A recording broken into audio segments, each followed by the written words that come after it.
Alors pour faire simple, qu'est-ce qu'une prophétie autoréalisatrice en psychologie? C'est une prédiction qui, une fois faite, va influencer le comportement des individus de telle manière à ce qu'effectivement, la prédiction qui avait été faite se réalise. Alors qu'est-ce que c'est que cette sorcellerie? Comment est-ce que ça fonctionne? Si jamais ça vous intéresse, restez bien jusqu'au bout, je vais tout vous expliquer dans cette vidéo. Ce concept de prophétie autoréalisatrice a été élaboré pour la première fois par un sociologue qui s'appelait Robert K. Merton en 1848. Il a décrit ce phénomène comme une fausse définition de la situation, évoquant un comportement qui rend la conception originellement fausse vrai. Puis d'autres personnes ont repris ce concept et notamment, plusieurs années plus tard, un certain Paul Václavic qui va en parler dans un ouvrage magnifique qui s'appelle L'invention de la réalité et il va expliquer de quelle manière une simple croyance va pouvoir modifier significativement chacun de nos faits et gestes, chacun de nos comportements, de telle manière à ce que dans toutes les interactions qu'on va pouvoir avoir avec les membres de notre entourage, notre famille, nos amis, nos collègues de travail, tout va commencer à se mettre en place de telle manière à ce que je puisse en permanence confirmer cette prédiction que j'avais pu faire, cette croyance initiale qui était la mienne. Peut-être qu'à ce stade, c'est important qu'on prenne des exemples concrets. Imaginez une mère qui pense que son fils est maladroit. Cette croyance va influencer son comportement envers lui, peut-être en le critiquant plus souvent ou en étant plus protectrice, et le fils, à son tour, peut intérioriser cette étiquette et devenir effectivement plus maladroit. On sait bien aujourd'hui que selon la manière qu'on va avoir de qualifier nos enfants, ça va avoir des impacts sur eux de telle manière à ce qu'ils vont correspondre, se conformer à ce que l'on dit d'eux, c'est-à-dire qu'un enfant à qui on va sans cesse répéter qu'il est l'artiste de la famille va commencer à développer de plus en plus ses facultés créatrices. Un enfant à qui on va expliquer qu'il est le scientifique va commencer à développer de plus en plus des habiletés qui ont un rapport avec ce domaine d'expertise. Alors là, j'ai pris deux exemples assez confirmants, mais imaginez l'impact que peuvent avoir des disqualifications, c'est-à-dire des enfants à qui on dit qu'ils sont insupportables, qu'ils ne sont bons à rien, qu'ils ne vont rien faire de leur vie, etc. C'est ce que l'on appelle des messages de disqualification qui vont intégrer le psychisme des individus et au bout d'un moment, ils vont se dire ces choses-là eux-mêmes et correspondre à la manière dont ils ont pu être qualifiés. C'est pas le sujet de cette vidéo à proprement parler, mais si ça vous intéresse, j'en ai fait une autre spécifiquement sur ce sujet-là. D'autres exemples de prophéties autoréalisatrices. Le syndrome de l'imposteur. Certaines personnes pensent qu'elles ne sont pas assez compétentes dans leur travail. Cette croyance peut les amener à éviter des opportunités de promotion ou de leadership, ce qui finit par confirmer leur croyance initiale qu'elles ne sont pas compétentes. Deuxième exemple dans le cadre scolaire, un professeur qui pense qu'un élève n'est pas intelligent. Il va pouvoir inconsciemment lui donner moins d'attention ou de ressources, ce qui peut entraîner une mauvaise performance de l'élève et ainsi confirmer la croyance initiale de l'enseignant. En pédagogie, on a les termes effet Pygmalion et effet Golem pour décrire comment les attentes positives ou négatives des enseignants peuvent influencer les performances des élèves. L'effet Pygmalion est positif et l'effet Golem est négatif. Troisième exemple, les relations amoureuses. Si quelqu'un entre dans une relation en pensant qu'il sera trompé, il peut devenir excessivement jaloux et possessif, ce qui peut étouffer l'autre personne et finalement conduire à la fin de la relation, confirmant ainsi la croyance initiale. Quatrième exemple dans la santé mentale.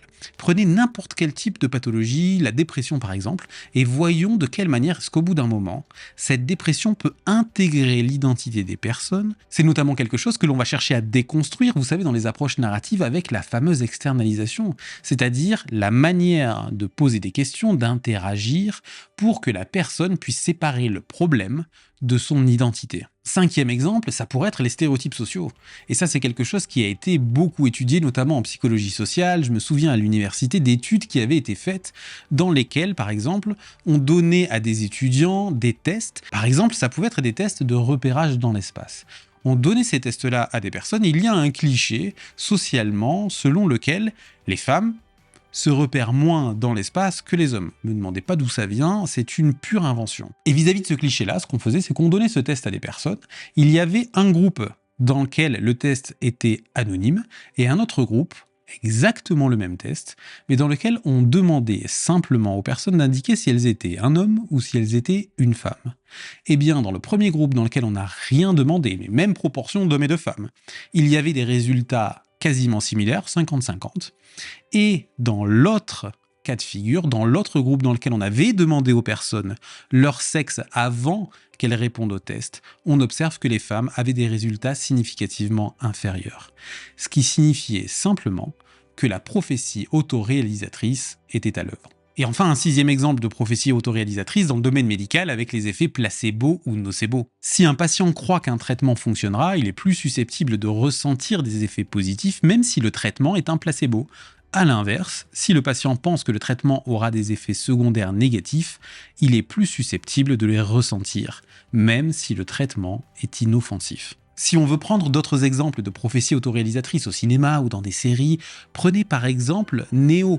Dans Matrix, on voit bien de quelle manière le protagoniste principal devient l'élu à partir du moment où il commence à penser qu'il l'est. Autre exemple, un film de mon enfance, Le Roi Lion. Simba croit qu'il est responsable de la mort de son père, ce qui l'éloigne de sa maison, et ce n'est qu'en confrontant cette croyance qu'il peut reprendre sa place en tant que roi. Ces exemples montrent bien comment les croyances et les attentes peuvent façonner les actions et les résultats, non seulement dans la fiction, mais aussi dans la réalité. Donc la prophétie auto-réalisatrice peut avoir des conséquences sérieuses sur l'estime de soi, sur l'identité. Elle peut renforcer des stéréotypes et des schémas comportementaux qui, en réalité, ne sont pas intrinsèques à l'individu, mais sont le produit d'attentes et de croyances. Alors maintenant, comment est-ce qu'on fait quand on a repéré qu'il peut y avoir des prophéties autoréalisatrices dans notre vie? Eh bien, il y a différentes manières de pouvoir agir. En thérapie systémique, on va notamment essayer d'obtenir un changement qu'on va appeler de second ordre, c'est-à-dire un changement dans l'univers des représentations, de telle manière à pouvoir briser le cycle de cette prophétie autoréalisatrice. Si je reprends l'exemple de cet élève en classe, dont le professeur pouvait juger qu'il n'était pas intelligent, et donc du coup ça fait une prophétie autoréalisatrice. La même chose va se passer du côté de l'élève, parce que lui-même va commencer à estimer qu'il n'est pas intelligent, ou alors qu'il n'est pas bon dans la matière qu'enseigne le professeur, imaginons que c'est un cours de mathématiques, et donc cet élève va commencer à se dire que de toute façon il n'est pas fait pour les mathématiques, il ne va même plus essayer de résoudre les exercices, il ne va pas mettre la même énergie, parce que d'une manière ou d'une autre, il a jeté l'éponge d'avance. Je sais très bien de quoi je parle, puisque pendant des années, ça a été mon cas en ce qui concerne les mathématiques. Au lycée, j'ai commencé à un moment donné à me dire que j'étais nul en maths, et par conséquent, je voyais bien de quelle manière est-ce que quand j'entrais en cours, quand le professeur me donnait une copie, je mettais vraiment pas la même énergie que celle que je pouvais mettre, par exemple, dans des cours de sociologie. C'était exactement la même chose pour moi dans les cours de langue. Je pense que j'ai dû passer mes années lycée avec des moyennes absolument catastrophiques en anglais, en espagnol, etc. Et quelques années plus tard, ce qui s'est passé, c'est que j'ai commencé à regarder beaucoup de séries en langue originale, en VO. Et au bout d'un moment, je me suis rendu compte qu'en fait, je comprenais assez bien et j'étais peut-être pas si nul en anglais. Et à partir du moment où j'ai commencé à me dire ça, j'ai simplement commencé à modifier ma représentation de moi-même, j'ai commencé à avoir des bonnes notes à la fac dans les langues. Et exactement la même chose s'est passée pour moi en ce qui concerne les maths, à partir du moment où j'ai commencé à modifier ma représentation de moi et où j'ai pu commencer à me dire que peut-être je pouvais être bon en maths, parce que je peux vous garantir que dans les études de psychologie, c'était une croyance très limitante de penser que j'étais mauvais en mathématiques, parce que j'étais loin de me douter qu'il y avait autant de maths à la fac de psycho. Si je reviens maintenant à l'exemple de cet élève, il y a deux entrées possibles en réalité. Soit je vais directement chercher à avoir un impact sur ces représentations avec des techniques qui sont des techniques spécifiques qui vont viser un changement de représentation. C'est notamment le cas de la technique du recadrage, ça peut être le cas d'autres types de techniques spécifiques, mais je peux également passer par des changements de niveau 1 avec des prescriptions de tâches toutes simples, de telle manière à pouvoir obtenir un changement de niveau 2, c'est-à-dire un changement dans l'univers des représentations. Si vous suivez cette proposition, imaginons qu'à cet élève, je lui prescrive une tâche simple. À chaque cours, il devra s'asseoir au premier rang, juste devant le professeur, et poser une seule question. Une seule question, pas plus, c'est une tâche très simple qui ne lui demande pas un effort significatif. Et ensuite, la deuxième semaine, je vais lui demander de poser deux questions. Et ensuite, la 3e semaine, 3 questions. Et puis progressivement, ce qui risque de se produire, c'est que cet élève, en s'asseyant au premier rang, en posant des questions, il va commencer lui-même à se vivre différemment dans la classe. Il n'est pas tout au fond en train de bâiller ou en train de penser à autre chose.